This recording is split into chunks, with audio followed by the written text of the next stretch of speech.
Hello, we are nearing the end of the year, but book prize season is not over yet because just in the past week, the Nero Book Awards announced their shortlists for this prize season. And this is a relatively new book award. This is only the second year that it's been running. It aims to celebrate the best new books published in the UK or Ireland in the past year. And the eligibility runs from the beginning of December last year to the beginning of December this year. And there are 4 different categories. There is fiction, debut fiction, non-fiction, and children's fiction. And the winners in each of those categories will be announced in mid-January. And then from those 4 winners, an overall winner, a golden prize and book of the year, is announced in early March. And so the very first gold prize winner for this award was Paul Murray's absolutely fantastic novel, The Beasting, a much beloved story that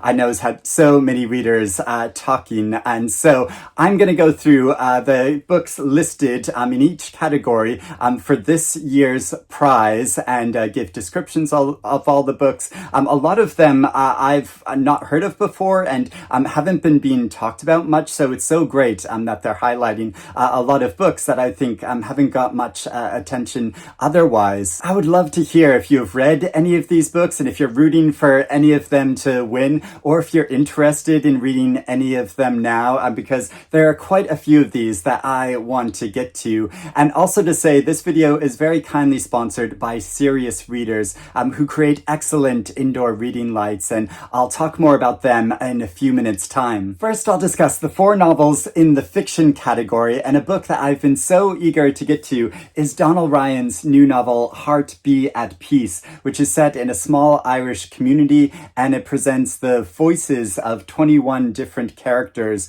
from very different generations to give a rounded view of this community and the issues that it faces because it's experienced a lot of economic depravity in the past, and there are new opportunities and jobs for a younger generation, but the older generation is slightly cautious about this, and so it's discussing all of these different points of view. And so it uses a technique very similar to his previous novel, The Spinning Heart. And the way Donal Ryan writes about the emotions and inner lives of his characters and how they touch upon one another, I think is so beautiful and powerful. I've enjoyed reading so many of his books, and I think his writing is just gorgeous. Lost in the Garden by Adam S. Leslie. And this novel is described as being quite a surreal and dreamlike journey, as it follows 3 different characters who are all going through their own particular issues as they journey into the English countryside, and this area which has become notorious because people go into it but don't leave it and don't come back. And so this gives me vibes of I mean, I'm sure it's because of the cover, but of the movie Midsummer, but also the story kind of sounds like Ishiguro's The Unconsoled, which is one of my favorite novels of all time. So I'm very keen on reading this new novel, and also it's published by Dead Ink Press, who are based in Liverpool, and they publish such interesting and edgy new writers. Levitation for Beginners by Suzannah Dunn, and this novel is set in the early 1970s and follows an adolescent girl who meets a new girl at school who is very outgoing and beautiful, and also believes that she is able to levitate. And so it follows the story of the connection between these 2 girls, their very different personalities, and how we can get so swept up in the life of another charismatic individual, especially at that age, but also about secrets and mysterious things going on behind the scenes in their local community. And there is The Hypocrite by Jo Hamya, and this novel follows the story of a father and daughter. The father is a fairly well-known writer, and in 2010 they are staying on the Aeolian Islands where she is typing up his new manuscript. And then a decade later, she has written a play about their experiences together and her perspective about her father, which is very different from what he presents in his book. So it's about this generational divide and also the tensions between a father and daughter relationship. As I mentioned in the beginning, this video is very kindly sponsored by Serious Readers, who create excellent indoor reading lights. And this is my high definition light from Serious Readers that I've been using for a very long time. And it is an essential part of my winter plan. So I have this kind of ideal that I'll create a reading cave or cocoon for myself at my home here. And I have my cozy reading spot here. And the essentials that I need are a big pile of books, and I have plenty of those on my shelves, and a good stockpile of tea, and I have a tea advent calendar, and a great reading light, which is so important because the sun doesn't last very long at this time of year. It gets very dim, and the light from this lamp feels warm and natural, and it's just a joy to read under. So I am all set for the winter. It can snow as much as it wants outside, and I'll be happy in here. I mean, not that it snows all that much anymore here in London, but yeah, I am really looking forward to the winter season. So if you're looking for a great new reading light, I'd really recommend checking out Serious Readers. I'll put a link in the description below, and if you decide to buy one, I have a special offer for you. Be sure to enter the offer code ERIC24 when you are checking out, because this will save you £100 on a high definition light and give you free shipping within the UK. So let me know if you decide to buy one and how you find it. But I hope you have a wonderful winter season. And now, back to the books. Then there are the 4 novels in the debut fiction category, and first off is a very short book, Monumenta by Lara Haworth. It's only 127 pages long, and it's the story of a family of their loves and losses as their home has been requisitioned by the local government. And the author works as a political researcher, and she's also a filmmaker, so seems very well placed to write about the complicated politics of this situation, and I just love this cover. No Small Thing by Orlaine McDonald. This novel follows 3 generations of women in a family who are separated from one another, but who are reunited in a council flat in South London, and the emotional bonds they forge together, living in these circumstances and working through the painful memories of the past.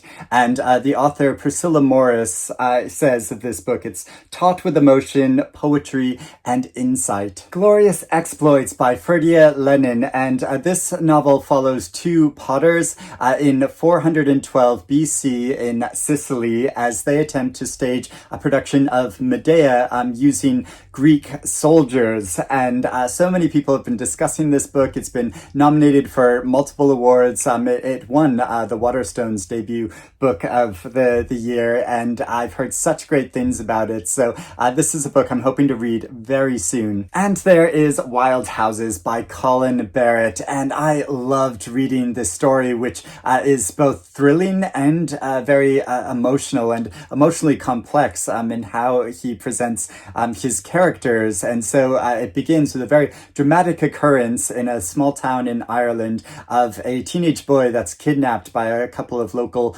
gang members who want to hold him as ransom because this boy's older brother owes them money. So he's kept in a house, and so it follows his perspective and the person whose house it is, and this teenage boy's girlfriend, and this wild story, but also about the complexities of their emotional states and their lives in this small community.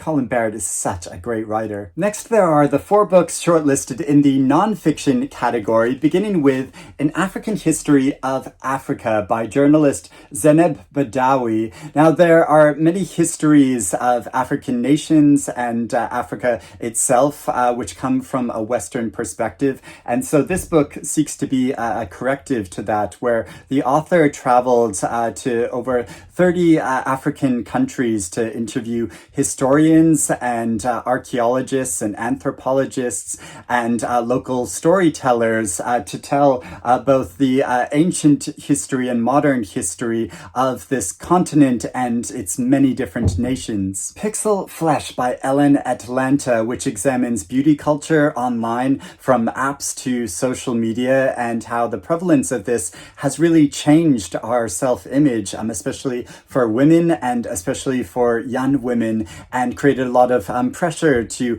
get cosmetic surgery and alter one's own appearance to present the perfect image. All That Glitters by Orlando Whitfield, which traces the demise of an art fraudster from his former friend and former business partner, and it's a story of greed and ambition and madness that goes right to the heart of the art world. And the great writer Patrick Radden Keefe says that it's an art world Great Gatsby. And there is Maurice and Maralyn by Sophie Elmhirst, and this tells the incredible true story of a British couple in the 1970s who abandoned their suburban lifestyle to go sailing across the world, but their boat is struck by a whale when they are in the Pacific, and this leaves them adrift in this vast ocean in a way which tests their relationship and their personal stamina.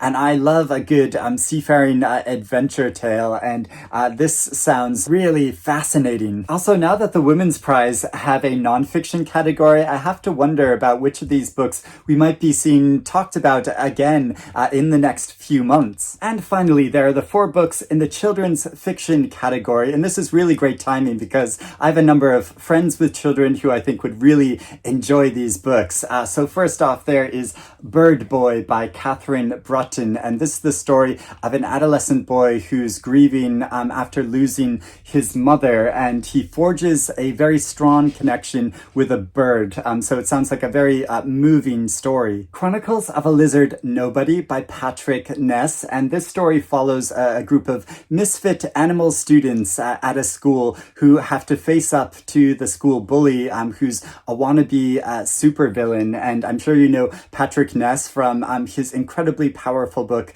A Monster Calls, but also this comes with illustrations by Tim Miller, which you can see here. How to Survive a Horror Movie by Scarlet Dunmore.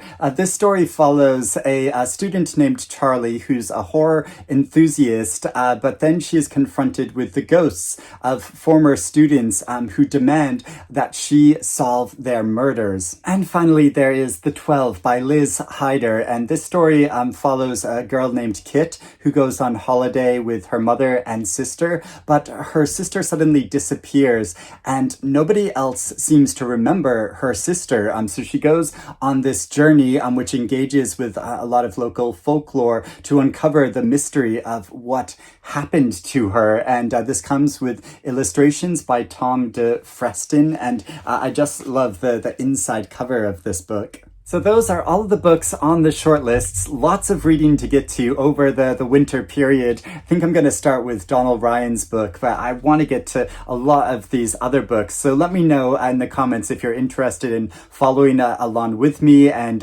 seeing who wins the categories in mid-January, and then the overall Golden Prize winner in early March. And I know it's almost an impossible decision when prizes pit books in very different genres and categories against each other, but it's always a fun exercise. But I hope you're doing well and reading good things, and I will speak to you again soon. Bye-bye.